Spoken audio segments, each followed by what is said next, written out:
I really don't even know what to say about this one. The word you used earlier was incestuous. The types of relation, like just the way Hollywood is. Well, because also, you know how like Kylie Jenner, her baby daddy is Travis Scott, but then Travis Scott, before she had his baby, used to date her sister Khloe Kardashian. Yeah, it's crazy. So it's kind of weird, and it's kind of like I don't. It's not that word. Mean. It's not that word. It's just they're all. It's their social group. The difference is we're seeing it from the outside looking in. But it feels like that to me. That's why I said it like that. But it's not. That's not the right word. But I hope you guys get what I mean. So basically, what we'll start this is Kanye West was at one time married to Kim Kardashian. Yeah. Kanye West is now dating Julia Fox. Yeah. Julia Fox once did a photo spread with Pete Davidson. Pete Davidson is now dating Kim Kardashian. It is weird.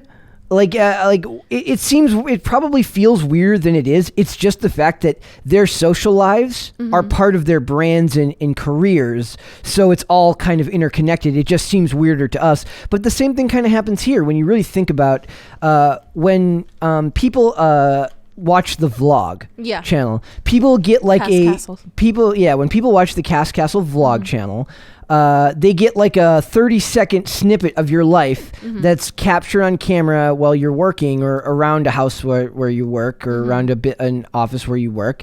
And then people extrapolate their own conclusions as to what that means about your work ethic, what that means about your social status, what that means about your relationship statuses.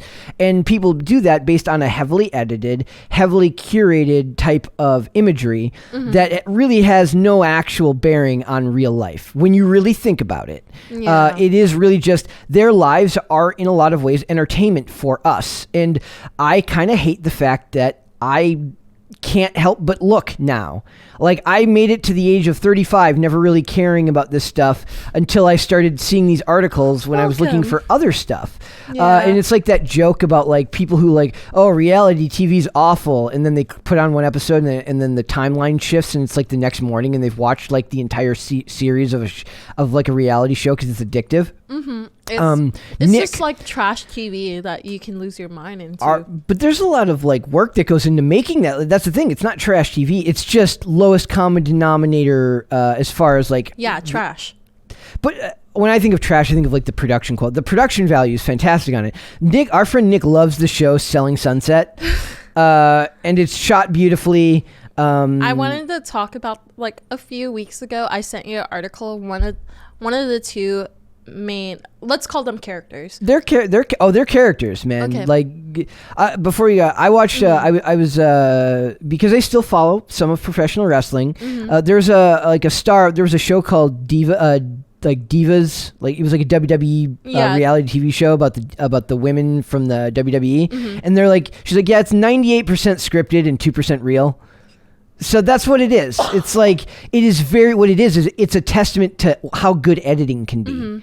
The editing is what makes those shows work. Yeah. So the article you sent me, which one was it? It was like one of them got divorced or one of them got separated? No, they broke up. So basically, Crucella or something like that. Her name is really weird to me. Like, I never heard of that name, but it's interesting. It kind of matches her personality. But yeah. Are you thinking like Cruella? Kind of. But basically she had drama with like one of the girls. I forgot. She's the one that looks like Christina Aguilera, but with a bigger butt and bigger lips. God bless her. God bless her. Sir. Calm down. Sir, calm down. Please refrain from simping anymore. I don't even know her name and I'm simping. I think her name is Christina. Well, good for her. She's all the people who tell you that fake women aren't attractive, that is just weird feminist propaganda. Don't listen to them. You're fine, fake women. You're good. No, we don't care. Miracle's so pissed right now. She's like, you sexist, misogynist dinosaur. Okay. But she was dating one of the twins who are the bosses, and then they broke up, and then she went to Mexico wearing this like bikini showing off her body, like, this is what you're missing. And that's what so that show is a lot like these people. So it says the first article now I'm like literally trying to find a way to approach this. It's Kim, like it's so intertwined. I'm trying to think of a way to like make this out into like a cohesive like segment. It says Kanye West, if I can't have Kim back, I'll make my girlfriend Julia Fox my new version. Kanye West and Kim Kardashian are finished, but it appears he's now trying to create a new version of his soon-to-be ex-wife. Dressing new girlfriend Julia Fox, top to bottom, and how do you pronounce that brand name? Which article is it from? Balenciaga, is that how it's pronounced? Yes, it's Balenciaga. Okay, a brand that has become synonymous with Kim. That's a terrible photo of her. It makes her look older. But continue. I looked her up. It's like you know me, like I'm a movie and television buff, and I hadn't seen her in anything. She didn't look familiar to me. Yeah. Check out Julia's look over the last week as the pair hit Miami and NYC. First, Julia was spotted on South Beach rocking a Balenciaga top. Fast forward to Tuesday night in New York City. Julia wore a blue coat to Slave Play on Broadway, but was in a much different look as she and Yi, I hate calling him Yi, left dinner at Carbone. Is that how you pronounce that? Carbone? Yeah. Julia was dressed almost head to toe in black Balenciaga coat, gloves, purse, and top. When she and Kanye piled into the SUV after dinner, we should note Carbone is a favorite of Kim's. See, that's so weird. Like, if I was her, I would be like... No, it reminds me of the Simpsons episode where, like, Ned Flanders lost, like, Maud Flanders, and, like, he was, like, asking out this one girl to, like, go out with him, and she's like, sure. And like then they went back to his house, but they didn't canoodle. Like they didn't canoodle. But she was really tired, and then she almost slept on Maud's side of the bed. Oh, he was like, no, don't sleep on it. I'm still trying to keep her like in like her body shape in it. Like it still had her body shape in it. And like he was trying to reserve it. He's like, sleep on my side, I'll just sleep on the floor. And then when she was sleeping, like in the middle of her sleeping, she woke up and like he's cutting her hair exactly to look like his dead wife. So weird. Okay.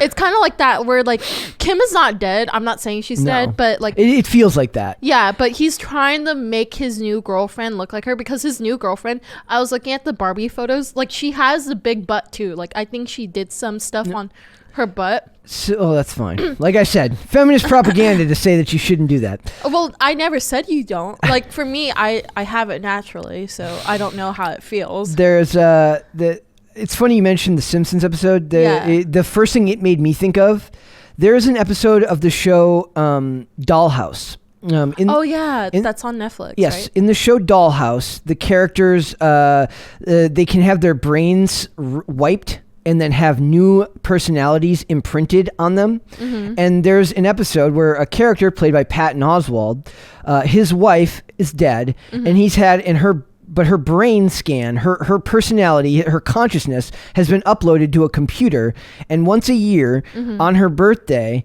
he has her personality imprinted on one of the dolls, one of the human dolls that can have their brains wiped and imprinted with the other person's personality. And he takes and then he takes her out for he spends the weekend of like their anniversary, not a birthday, but like an anniversary with them. And it's one of those things, like it's super creepy, but it ends up being this like weirdly deep and emotional episode that was actually like way better than it had any right to be, especially considering I kind of detest Patton Oswalt, but the episode is really, really good. So basically Kim is now dating Julia Fox, who he's dressing up to look like Kim. And then who is Julia Fox seen with in this old ad? Pete Davidson, who is, of course, Kim's new boyfriend. Yeah. Freaking weird, okay? No, it's weird because you remember like that whole controversy with Rob Kardashian, like Kim Kardashian's brother, where he was like dating Black China, you know, that one stripper. Yep. But she posted a video where she was like sleeping with another guy, but she's pregnant with she already produced like Rob Kardashian's baby. Oy. It's just weird. It's weird. Like I don't know how to describe it. It's not incestual because they're not related. It's just weirdly it's almost, I guess the term would be I don't even know what the term would be. Somebody find out the word. It's kind of fascinating. But it says this is from E! Entertainment. It says the universe works in mysterious ways. Case in point, the photo shoot featuring Kim Kardashian's boyfriend Pete Davidson and Kanye West's latest flame, Julia Fox. As news spreads that the couples formerly known as Kanye have moved on amid their ongoing divorce. I mean, one of them has moved on. The other one's just kind of like... It's like weirdly moved on. Yeah. So... Kanye, it says, as news spreads that the couple formerly known as Kanye have moved on amid their ongoing divorce, a 2019 Paper magazine photo shoot featuring their partners has resurfaced, proving that when it comes down to it, we're all living in a Kardashian West world. That's kind of actually accurate. The peculiar spread, shot by 13 Reasons Why actress Tommy Dorfman, I don't know who that is either. It's not one I know. Showed Pete as a tattooed Ken doll opposite of Julia's Barbie persona. In this accompanying profile of the Saturday Night Live star, Tommy noted that she initially threw a Ken doll concept during a brainstorming session, but Pete challenged me to go darker, something that leaned into his struggle with depression, which he has been admirably public about. That is like the most artist thing ever. Go darker. We can make it about depression. Well, there's like, if you keep on scrolling down, there's a scene where like this is why I said like she has the big butt and like she was in Uncut Gems. That's what I'd seen her in. Okay. The serious role that Adam Sandler did a couple years ago as okay, keep going. But yeah, like she's stepping on him like between his legs. So some weird BDSM crap. Yeah, but then it gets weirder. If you keep on scrolling down, like it's like they're in a bedroom. She's Barbie and like he's Ken, but he's like lifeless, and she's like holding his face while looking off to the side. Yeah, and then you keep on scrolling down from there. Those must be like wrist bracelets on the that makes them look like that. No, it's makeup. Makeup can do wonders, Brett. Okay. Well, as you say, yeah. If you're watching on YouTube, you can see the photos here. It's weird. It's not weird. It's art. It's just art. They're being artists. They're being weird artists, and there's nothing wrong with that. You're allowed to be your weird artist self. I don't judge, and I don't. It's one of those things. The world is so vast, and the world is so unknowable that I always think it's funny when people try to put like moral implications or they try to say something about stuff like this as if they know that it's inherently wrong. It's not weird. It's not bad. It's not wrong. It's just art. It's weird to me and you. It's not weird to whoever created it, and that's the beauty of it. Well, I admire that they like Barbie. Of course you do. Hey. Tommy said that the concept came to her when Pete said that he slept in a car-shaped bed growing up. Hey, you leave those car-shaped beds alone. My brother has one. And there you go. How old is he? He's 8. Isn't that a little old for car-shaped bed, or is that like right in the sweet spot? I never had one. I don't know. I never had one. Okay, here's the important question. What kind of car? I don't know. A blue one? Well, that doesn't answer my question. That tells me what color the car is, not what kind of car it is. I know. I just don't know what kind it is. Okay, so... we'll keep going. It says, if you haven't been keeping up, Kim started dating Pete last year shortly after making her hosting debut on Saturday Night Live. He really is like the ladiest of ladies' mans.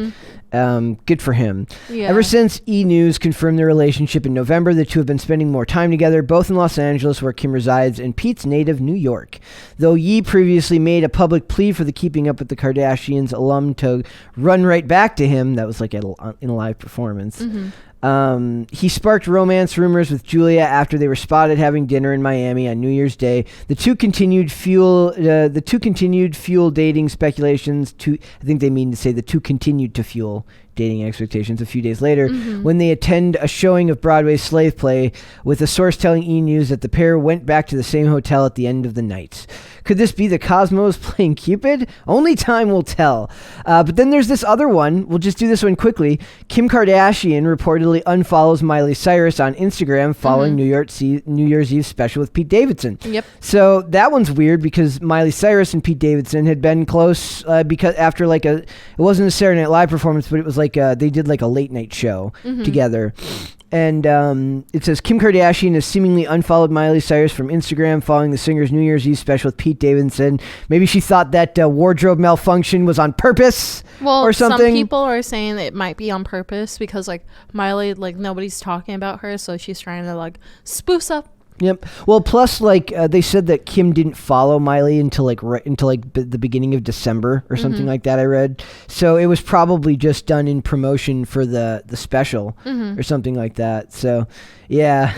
It's just a weird relationship. It's all I get what you mean. It's not incestuous, but it is. It's like, I was mentioning to you earlier, I found a really fantastic thread on nepotism in Hollywood, and that's the family aspect to it, because as you know, I am like an addicted IMDb'er when I'm watching things, and the reason why I thought it was fascinating is because the people that they were listing in these segments were the bad examples of this, right? Like where it's like somebody who's clearly not talented enough to do it.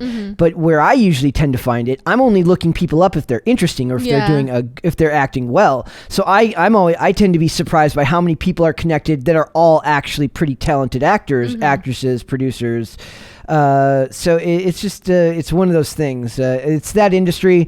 We're looking at it from the outside looking in, like other people on a much smaller scale are looking on the outside looking in, unlike the people that work here. It is what it is. But I do blame the world at large for getting me, and you and this podcast for getting me like hooked on reading about the Kardashians. I feel awful. Come on, we need Chris Carr to come back. I know he just had a baby.